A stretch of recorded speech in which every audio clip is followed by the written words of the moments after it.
Mukunda jewellers మొట్టమొదటి factory outlet లో long హారాల పండుగ. ఈ ఆఫర్ నవంబర్ 8 నుండి 16 వరకు.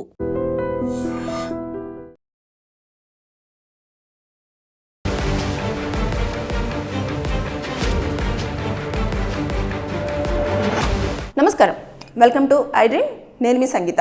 ఇక మీదట ఒకవేళ ఓనర్స్ ఎవరికైనా ఇల్లు రెంట్కి ఇస్తే అగ్రిమెంట్తో పాటు రిజిస్ట్రేషన్ అనేది కంపల్సరిగా చేసుకోవాల్సిందే అని చెప్పేసి సుప్రీంకోర్టు రీసెంట్గా ఒక జడ్జిమెంట్ను పాస్ చేయడం జరిగింది. ఒక్కసారి మనం వివరంగా తెలుసుకుంటే కొన్ని రెంటెడ్ హౌజులలో జరగరాని సంఘటనలన్నీ కూడా చోటు చేసుకోవడం జరుగుతుంది కదా. ఎవరెవరో వస్తున్నారు, తర్వాత అక్కడ దాడులు చేస్తున్నారు, తర్వాత నెక్స్ట్ చాలా వరకు ఏమేమో జరుగుతున్నాయి అన్న ఉద్దేశంతో మళ్ళీ ఎక్కడెక్కడో ప్రాంతాల నుంచి వెళ్ళి వచ్చి ఓనర్స్ను కూడా హామ్ చేయడము, తర్వాత ఇలాంటివన్నీ చేస్తున్నారు. ఫేక్ డాక్యుమెంట్స్ కూడా సబ్మిట్ చేస్తున్నారు. ఇవన్నీ కూడా మొత్తం పరిశీలించిన తర్వాత ఇప్పుడు ఎలాంటి రూల్స్ పెట్టింది అంటే, ఒకప్పుడు రెంటెడ్కి వచ్చినప్పుడు వాళ్ళు ఒక ఆధార్ కార్డు చూపిస్తే సరిపోయేది. వాళ్ళు ఆధార్ కార్డు చూపించేసి ఇలాంటి నేను పలానా చోటు నుంచి వెళ్ళి వస్తున్నాను, నాకు ఇల్లు కావాలి అని చెప్పేసి అంటే ఎంతో కొంత ఒక అడ్వాన్స్ అనేది తీసేసుకొని 11 నెలల వరకు ఒక అగ్రిమెంట్ అనేది ప్రిపేర్ చేసేసుకొని సరే అండి రెంట్కు ఉండండి అని చెప్పేసి చెప్పేవాళ్ళు. కానీ కొంతమంది అయితే అసలు అగ్రిమెంట్ కూడా రాసుకునే వాళ్ళు కాదు. జస్ట్ రెంట్ ఇచ్చారా, ఒక 2 నెలలదో 3 నెలలదో 6 నెలలదో అడ్వాన్స్ ఇచ్చారా అన్నది మాత్రం చూసుకునేవాళ్ళు. అయితే దాంట్లో ఆ రూల్స్ అన్నీ కూడా ఇప్పుడు మారిపోయినాయి. అందులో ముఖ్యంగా మనకు ఏంటంటే, ఫస్ట్ ఆఫ్ ఆల్ ఒక వ్యక్తి ఇల్లు కావాలి అని చెప్పేసి వచ్చినప్పుడు తను ఒకవేళ ఇల్లంతా నచ్చేసిన తర్వాత అప్పుడు ఏం చేయాలి అని అంటే ఇప్పుడు ఓనర్స్కి ప్లస్ తర్వాత టెనెంట్స్కి ఇద్దరికి కలిపి ఈ జడ్జిమెంట్లో ఉంది. నేను ఒకరిది ఓనర్స్ది ఏంటిది, టెనెంట్స్ది ఏంటిది అనేది కూడా నేను వివరంగా వివరిస్తాను ఇందులో. అదేంటంటే ఇప్పుడు ఓనర్స్ ఉన్నారు కదా, ఓనర్స్ ఏం చేయాలంటే ఒక వ్యక్తి రెంట్కి రాగానే అతని దగ్గరికి వెళ్ళి ఆధార్ కార్డు, పాన్ కార్డు, తర్వాత 2 వ్యక్తులు షూరిటీలను తీసుకోవాలి. తీసుకొని వారి సిగ్నేచర్స్, వాళ్ళ యొక్క ఆధార్ కార్డు, తర్వాత వాళ్ళ ఫోటో, వీళ్ళ ఫోటో అన్నీ తీసేసుకొని అగ్రిమెంట్ ఏదైతే చేసుకుంటారో మీరు ఆ అగ్రిమెంట్ని బట్టేసి దాని మీద మీరు చూసుకొని దాన్ని తీసుకెళ్ళి సబ్ రిజిస్ట్రార్ ఆఫీస్ ఎక్కడైతే ఉంటుందో అక్కడ మీరు రిజిస్ట్రేషన్ అనేది చేయించాలి. కొంచెం ఫీజు ఉంటుంది, నామినల్ ఫీ. ఆ నామినల్ ఫీజు తోటి కంపల్సరిగా రిజిస్ట్రేషన్ అనేది చేయించాలి. ఇక దాంతోపాటు ఎప్పుడు పడితే అప్పుడు ఇంటి రెంట్ అనేది పెంచడానికి లేదు. 6 నెలలకో లేకపోతే సంవత్సరానికో 3 నెలలకో ఇట్లా పెంచుతూ ఉంటారు కదా. ఇక మీదట సంవత్సరానికి ఒక్కసారి మాత్రమే ఇంటి రెంట్ పెంచాలి. అది కూడా 5 నుంచి 10% మాత్రమే. ఇష్టానుసారంగా 2,000 పెంచుతున్నాను, 5,000 పెంచుతున్నాను, తర్వాత ఇట్లా 10,000 పెంచుతున్నాను అని చెప్పేసి కొంతమంది చెప్తూ ఉంటారు. ఇక్కడ రేటు పెరిగిపోయింది, ఇలా ఉంది, ఇక్కడ అన్ని ఫెసిలిటీస్ ఉన్నాయని చెప్పడానికి లేదు. ఇంకా దాంతోపాటు అడ్వాన్స్ అనేది కూడా కొంతమంది 3 నెలలు 6 నెలలు అలా తీసుకుంటారు. కొంతమంది అయితే సంవత్సరంని కూడా తీసుకొని పెట్టుకుంటారు. ఎందుకంటే సంవత్సరం వరకు ఇల్లు ఎంగేజ్ అయిపోవాలి అని చెప్పేసి అన్న ఉద్దేశంతో. ఇప్పుడు అలా కూడా లేదు. కేవలం 2 నెలల అడ్వాన్స్ మాత్రమే ఎవరైతే టెనెంట్గా ఉండడానికి వస్తారో వారి దగ్గర నుంచి తీసుకోవాల్సి ఉంటుంది.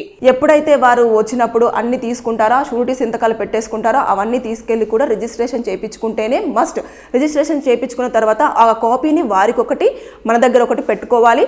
పెట్టుకున్న తర్వాత వారికి టర్మ్స్ అండ్ కండిషన్స్ చెప్పాలి. అదేవిధంగా మీరు కూడా ఎలా ఉంటుంది ఏంటిది అనేది కూడా పూర్తిగా వివరాలు అనేది తెలుసుకోవాలి. దీనివల్ల ఏమవుతుందంటే ఫేక్ డాక్యుమెంట్స్ వల్ల ఎవరైతే రెంటెడ్ కోసం వచ్చేసి ఇక్కడ కొన్ని చేయరాని పనులు చేయడం కానివ్వండి, లేదంటే కొన్ని పనులు చేసేసి ఇక్కడ నుంచి వెళ్ళి చెప్పా పెట్టకుండా వెళ్ళిపోవడం కానివ్వండి, ఇలాంటి చేస్తున్నప్పుడు అది ఎంక్వైరీ చేస్తే దాంట్లో అన్ని ఫేక్ డాక్యుమెంట్స్ సబ్మిట్ చేశారు అనే విషయం తెలుస్తూ వస్తుంది అన్నట్టు. ఇంకా వారిని పట్టుకోవడం కానివ్వండి, లేదంటే వీరు ఎవరు అని కనుక్కోవడానికే చాలా వరకు టైం పట్టిపోతుంది.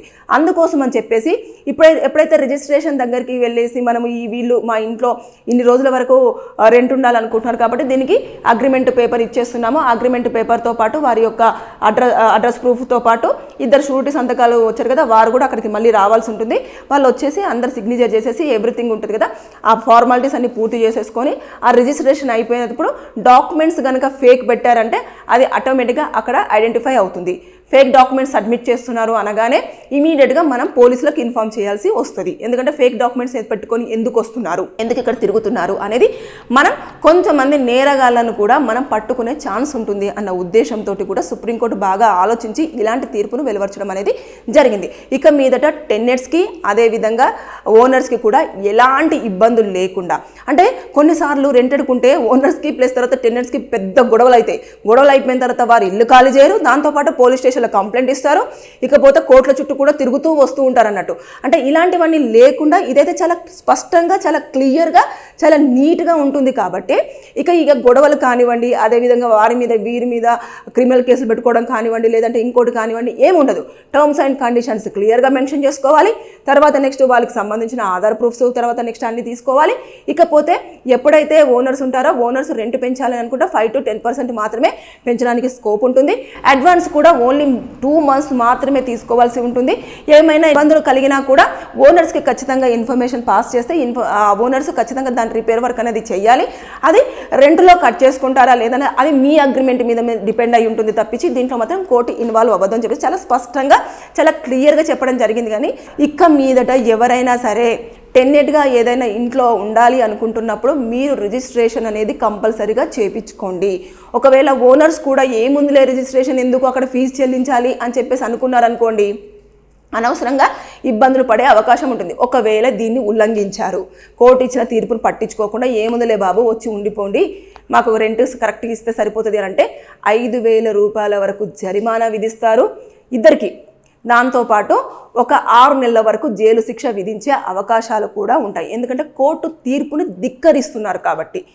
దయచేసి ఇక మీదట కోర్టు ఏదైతే కొత్త తీర్పులు ఇస్తుందో దానికి అనుకూలంగా మనం కనుక ఫాలో అయ్యి వెళ్తూ ఉంటే ఎలాంటి ఇబ్బందులు లేకుండా ఇటు ఓనర్స్ కానివ్వండి, అదేవిధంగా ఇటు టెన్నర్స్ కానివ్వండి ఇబ్బందులు పడకుండా చాలా క్లియర్గా అన్ని సేఫ్ సైడ్గా ఉండే అవకాశం ఉంటుంది. కాబట్టి ఇది సుప్రీంకోర్టు రీసెంట్గా ఇచ్చిన తీర్పు అయితే ఇక మీదట ఓనర్స్ మీరు జాగ్రత్తగా ఉండండి, టెనెంట్స్ మీరు కూడా జాగ్రత్తగా ఉండండి.